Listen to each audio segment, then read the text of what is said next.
समय निकालकर हर महिला पुरुष जरूर सुने, ना कमाने वाली पत्नी। माँ, बेटे और बहू तीनों ही खाने की टेबल पर बैठकर खाना खा रहे थे। खाते समय लड़का अपनी पत्नी को बोला, सीमा, तुमने आज भी दाल चावल ही बनाया है। खाना बनाने में तो आलस मत किया करो। तुम बस हाउस वाइफ ही तो हो। पूरा दिन तो घर पर ही रहती हो। तुम्हें रसोई घर में कुछ अलग अलग खाना बनाना क्या अच्छा नहीं लगता? क्यों हर रोज ही एक ही तरह का खाना बनाती हो? सीमा बोली, आज मैं बनाने वाली थी। मैं आज सूजी की खीर बनाने वाली थी, पर रसोई में सूजी खत्म हो गई। मैंने कल ही सूजी का ऑर्डर किया था, पर अभी तक सूजी आई नहीं। मैं कल बनाऊंगी। रसोई घर में तभी कुकर की सीटी बजती है और खाने के समय सीमा रसोई घर में आती है। रसोई घर से वापस आते वक्त डाइनिंग टेबल पर बैठकर सीमा बोली कि मैंने कुकर में आलू डाले हैं और शाम को मैं आलू के बड़े बनाने वाली हूँ। यह सुनकर उसकी सास को भी बहुत अधिक खुशी हुई।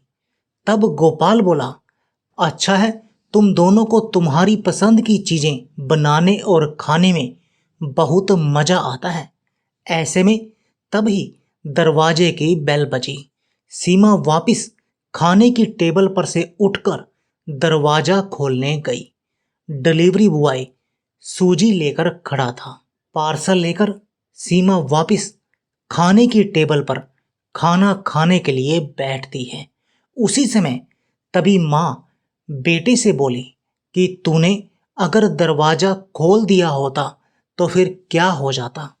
बेचारी ठीक से खाना भी नहीं खा सकती क्या? तब बेटा बोला, सॉरी, मैं नहीं उठ सकता। मुझे ऑफिस जाने के लिए देरी हो रही है।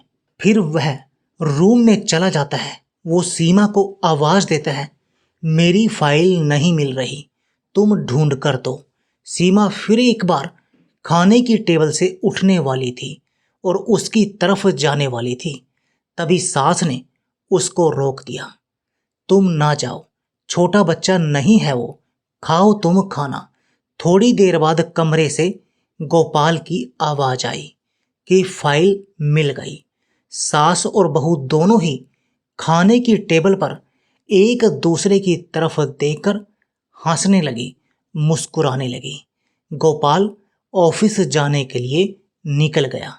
सीमा ने सारा काम अपना खत्म किया। रात को आलू बड़ा और खिचड़ी भी बनाई।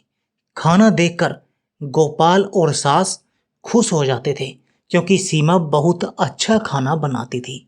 सीमा सब काम निपटा के सो जाती हैं।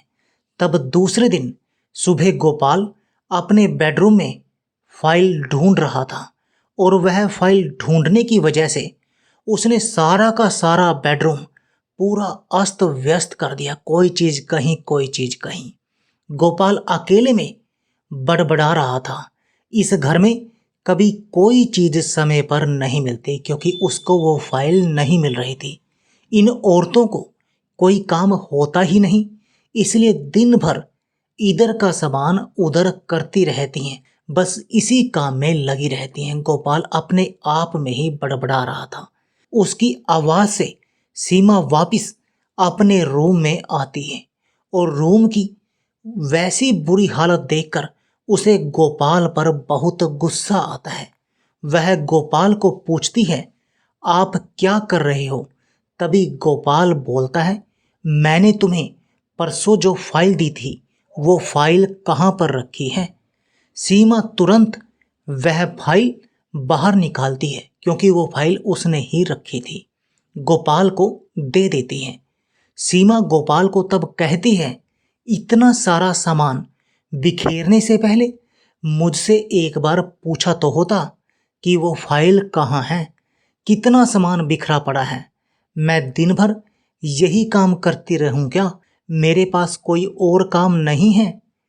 उल्टा गोपाल सीमा पर चिल्ला देता है, और बोलता है कि क्या काम रहता है दिन भर तुम्हें, तुम इतना काम भी नहीं कर सकती क्या? ये थोड़ा सा तो ही काम है, दिन भर सोती ही रहती हो क्या तुम सिर्फ? माँ के कहने पर मैंने हाउस वाइफ से शादी करके बहुत बड़ी भूल कर ली है। ऐसा बोलकर गोपाल ऑफिस के लिए निकल गया। पति पत्नी का बोलना माँ के कानों में पड़ता है, पर गोपाल को इस बात का पता नहीं था कि मेरी माँ ये सब सुन रही है। माँ सीमा के पास जाती है, तभी सीमा रो रही होती है गोपाल की बातों पर। कोई भी गलती नहीं होते हुए भी गोपाल उस पर चिल्लाया था, उसको डांटा था। उनको पता था सीमा से वह बहुत प्यार करता है, सीमा भी गोपाल से बहुत प्यार करती है। सास ने सीमा को शांत किया, प्यार से समझाया, फिर दोनों ने गोपाल को अच्छा सबक सिखाने के लिए प्लान बनाया, उसकी अकल ठिकाना करने के लिए। दूसरे दिन सुबह गोपाल नींद से जब जागा तब वह सीमा को चाय के लिए चिल्ला रहा था। माँ नज़दीक के सोफे पर बैठी थी। वह बोलती है, सीमा घर पर नहीं है, वह किसी काम के लिए अपने मायके चली गई है।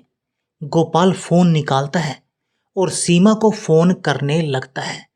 तभी माँ उसे रोकते हुए बोलती है, उसको फोन मत करो, वह मायके ही तो गई है, 2 या 3 दिन में वापिस आ जाएगी, तब तक अपने आप सब काम संभाल लो।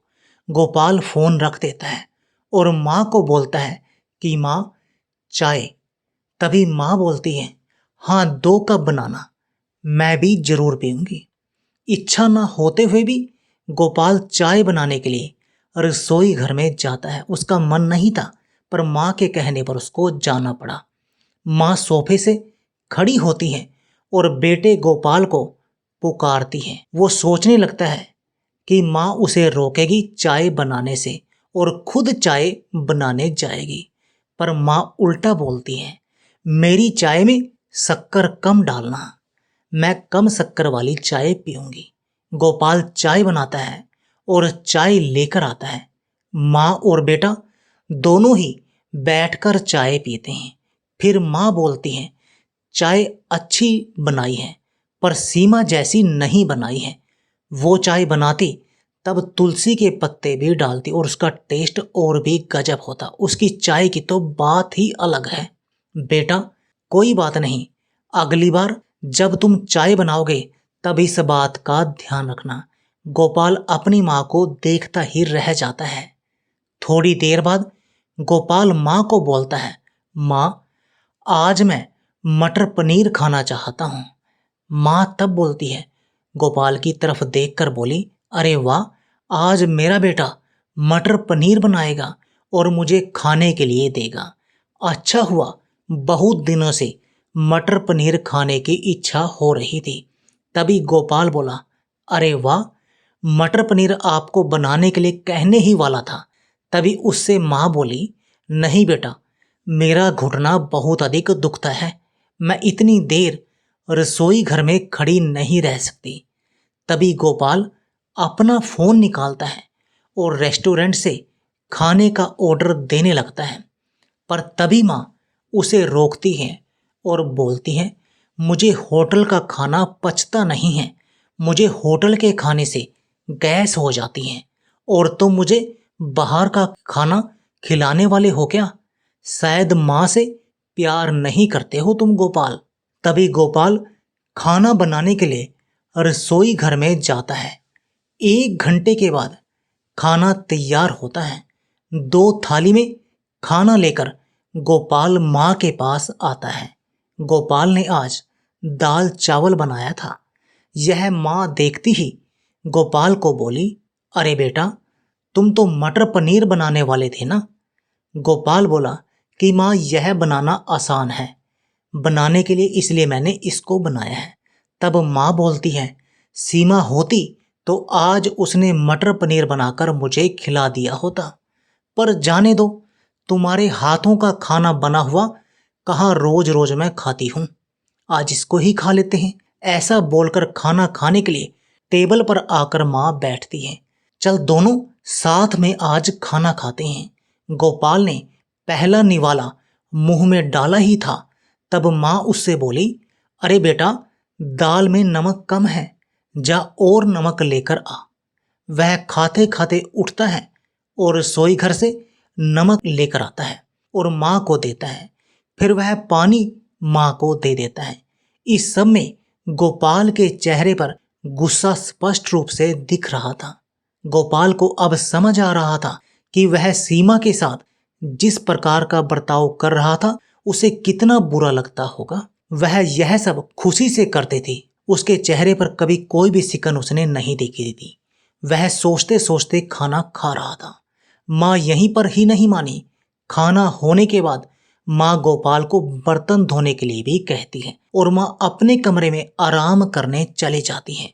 माँ उसे परेशान करने का कोई भी मौका नहीं छोड़ती। वह गोपाल को बुलाकर चादर उड़ाने के लिए कहती है। उसके बाद गोपाल कमरे से बाहर जाता है तो माँ उसे रोकती है और एसी का टेम्परेचर कम करने को कहती है। यानी उसको कोई ना कोई काम देती रहती है परेशान करने के लिए। और इन सब कामों की वजह से गोपाल चिड़चिड़ करने लगता है, उसको गुस्सा आने लगता है, लेकिन कुछ भी कह नहीं पाता क्योंकि वो उसकी माँ थी। दूसरे दिन सुबह जल्दी उठ जाता है। उसे ऑफिस में जल्दी जाना था, इसलिए वह जल्दी जल्दी सब्जी काटता है, पर उसका ध्यान सब्जी की तरफ तो होता ही नहीं। वह तो सीमा के विचार में खोया हुआ था। वह सोच रहा होता है कि हाउसवाइफ का काम भी आसान होता, ऐसा मुझे लगता था, पर सच में वैसा है नहीं। मैं इतना गलत बर्ताव करता था सीमा के साथ। मन ही मन वह पछता रहा होता है। तभी सब्जी काटते समय अपनी उंगली काट लेता है। वह उठकर बेसिन में उंगली धोने के लिए जाता है। ऐसे में सीमा उसके पास आती हैं और हाथ पर पट्टी बांधने लगती हैं। मतलब सीमा अपने मायके नहीं गई थी। गोपाल से छुपकर सीमा उनके घर में ही छुपी हुई थी। यह तो सास और बहू का प्लान का एक हिस्सा था। सीमा को देखकर गोपाल खुश हो जाता है और उससे दिल से माफी मांगता है।